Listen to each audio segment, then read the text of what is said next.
ఎందుకమ్మా కన్నీరు? మీ మాటలు ఏమిటో మీ పనులు ఏమిటో నాకు అర్థం కావడం లేదు.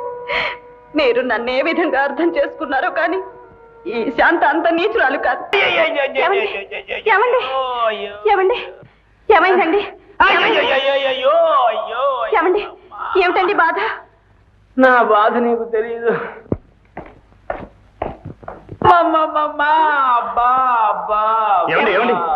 ఏమిటండి ఏమైంది? ఏమిటండి మీ బాధ? నా బాధ నీకు తెలియదు. మీరేం చెప్పండి. పడుకోండి.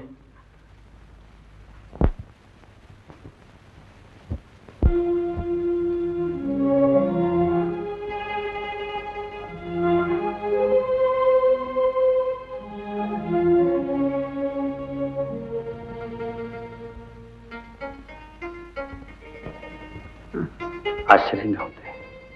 రోగం ఏమిటో అంతుపడ్డం లేదు. అవునులే, నీకు హృదయంలో రోగాలైతే గాని అంతుబట్టవు. కడుపులో నొప్పయ్యా. కాసిన మంచినీళ్ళు కావాలండి.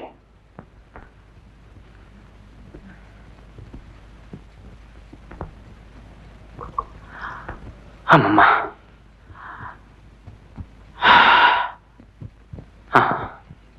ఇదిగో ఈ మాత్ర వేసుకుని విశ్రాంతి తీసుకోండి. కొంచెం తగ్గినట్లుంది నాయన, తర్వాత వేసుకుంటాలే. సరే, మళ్ళీ నొప్పి వచ్చినప్పుడు ఆ మందు వాడండి. వస్తాను. వేణు, గుండెల్లో నొప్పి వచ్చినట్టుంది. ఈ రాత్రికి నువ్వు ఇక్కడ ఉండకూడదు. మీకే నొప్పి రాదండి, భయమేం లేదు. అయినా కబురు చేస్తే వెంటనే వస్తాగా. ఈ లోపుగా నా గుండె ఆగిపోతే. ఏమండి, దయచేసి వారి కోరిక మన్నించకూడదు. సరే,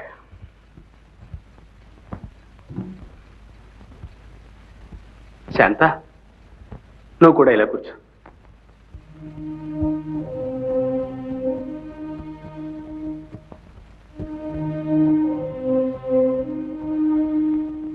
వేణు, వెళ్ళడం లేదండి.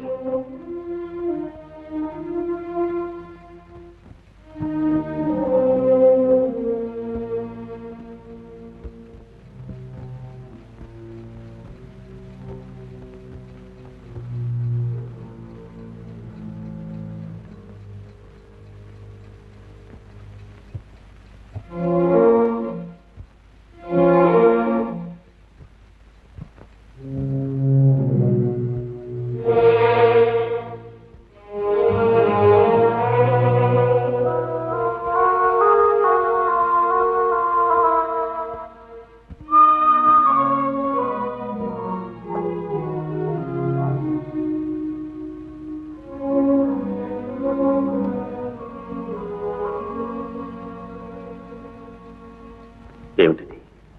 భోంచేయలేదుగా. నాకు ఆకలి లేదు. ఆకలిని చంపుకొని ఆరోగ్యం చెడగొట్టుకోవడం మంచిది కాదు.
ఏం బాబు, అయ్యగారికి ఎట్లా ఉంది? ఏం బాబు? ఏం లేదు. మీ అమ్మగారు భోంచేశారు. అమ్మగారు కాదు బాబు, అమ్మాయి గారు. ఏమిటి? అవును బాబు, పెళ్ళయి ఇంతకాలం అయింది. ఎవళ్ళ గదులాళ్ళయి. ఇద్దరు భార్యాభర్తలాగా ఉంటలేదు, తండ్రి బిడ్డలాగా ఉంటున్నారు బాబు.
వేణు వెళ్ళొస్తానండి.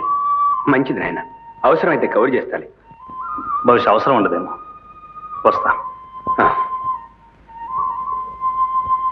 వస్తానండి.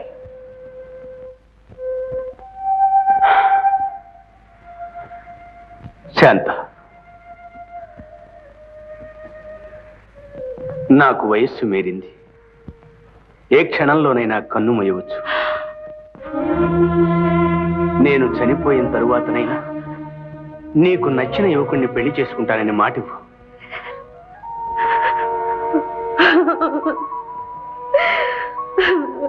ఎందుకమ్మా కన్నీరు? మీ మాటలు ఏమిటో మీ పనులు ఏమిటో నాకు అర్థం కావడం లేదు.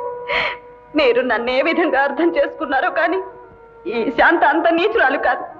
క్షమించి నన్ను ఇంకేమీ పరీక్షించకండి.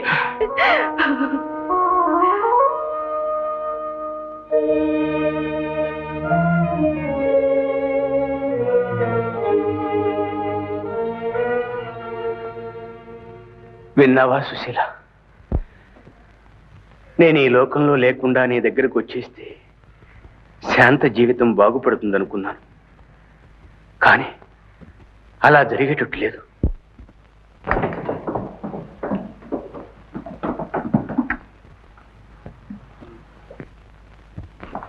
బాబు, ఏమ్మా? నీతో మాట్లాడాలి. నాతోనా? అర్జెంట్ పని మీద వెళ్తున్నానమ్మా. సాయంకాలం మాట్లాడకూడదు? ఇవాళ చాలా మంచి రోజని రంగమ్మదని కబురు చేసి పిలిపించాను. రోజు ఉండే అర్జెంటేగా. రా కూర్చో.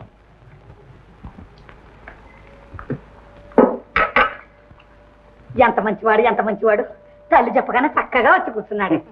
బాగా అర్థం చేసుకున్నారు. నువ్వు కూడా అర్థం చేసుకునే ఉంటావు. శోభ బిఏ పాస్ అయింది.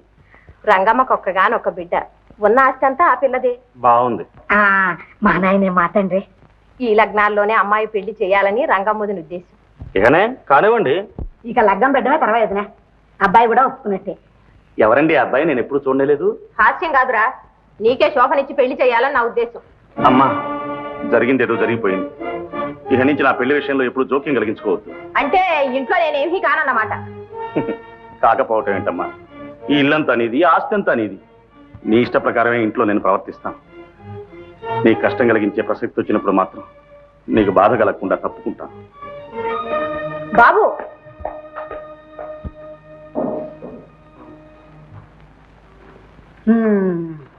ఏమో అనుకున్నాం గాని అబ్బాయిది పాము పొగమ్మో. శాంత చేయి దాటిపోయిందనేగా ఈ బాధ. అవునులే, పెళ్ళే కావాలా ఏమిటి? అందుకేగా రోజు లక్ష్మీపతి గారి ఇంటికి వెళ్ళి దర్శనం చేసుకొస్తున్నాడు. వదినా, అయ్యో పరమాత్మ, అబద్ధం ఆడిదాకా నా కర్మ ఏం కాలిందమ్మా. ఏదో ఒక ఊరు వాళ్ళం కదా అని కానీ మా సాబుకు పెళ్లి చేయాలంటే వేరే సంబంధం ఏదో కదా. ఒక డాక్టర్ ఏమిటి, కరెక్ట్ నేను తెస్తాను. తొందరపడకు రంగం వదిన. తొందరపడేదాన్ని నీ కాళ్ళ దగ్గరికి వస్తానటమ్మా. నువ్వు కాదనేదాకా మా సాబుకు వేరే సంబంధం చూడను. అలా నువ్వు మెత్తగా ఊరుకుంటే నడుచుమా వదిన. ఏమైనా సరే ఈ లగ్గాలో నీ పెళ్లి జరిగేటట్టు చూడాలి. వస్తాను వదినా, మర్చిపోక గుర్తుంచుకో.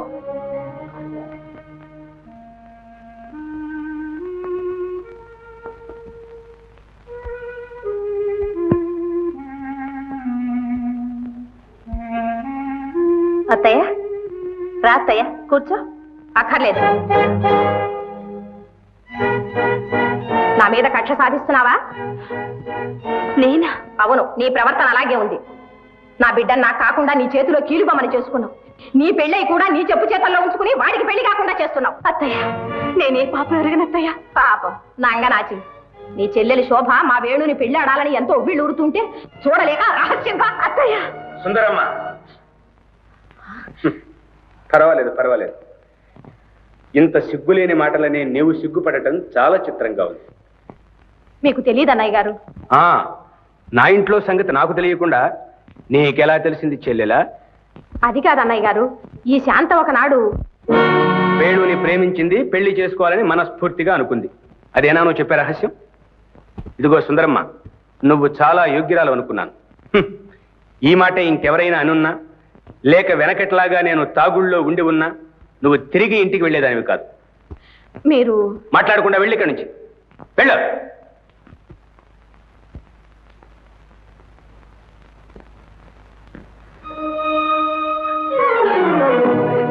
ఏమిటి శాంత? లే. నన్ను క్షమించండి. బాగుంది. తప్పు చేసింది ఆమె, నిన్ను క్షమించడం ఎందుకు? నీదే తప్పు అనుకుంటే ఇక నా తప్పును ఎవరు క్షమిస్తారు?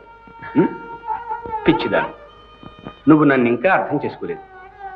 ధైర్యంగా ఉంది.